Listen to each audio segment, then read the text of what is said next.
tubahaye ikaze bakunzi ba Rayon Sport mukurikiranye Gikundiro Sport TV. Muri aka kanya rwose twebwe abariyo ntitwabura utishima kubera ko agahigo twashyizeho n'uyu munsi umukeba APR FC dukunda kwita Shyorongi FC inaniwe gukuraho agahigo, ariko abenshi bakavuga bati n'umukinnyi Tuyisenga Arsene wahoze akinira Rayon Sport ari nayo yamushyize ku itara bigatuma ikipe ya APR murambagiza, ati akoreye Rayon Sport igikorwa gikomeye kubera ko ni ugiye gutera penalty yagomba guhesha APR igikombe arangije arayihusha.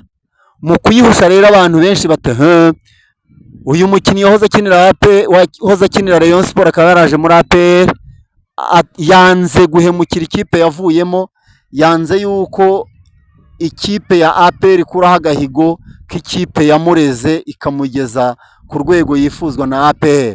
Rero twebwe abariyo turishimye, turanezerewe, tunejejwe nuko agahigo twashyizeho mu myaka 26 ishize na n'uyu munsi umukeba yananiwe kugashyiraho. Mukomeze mukore subscribe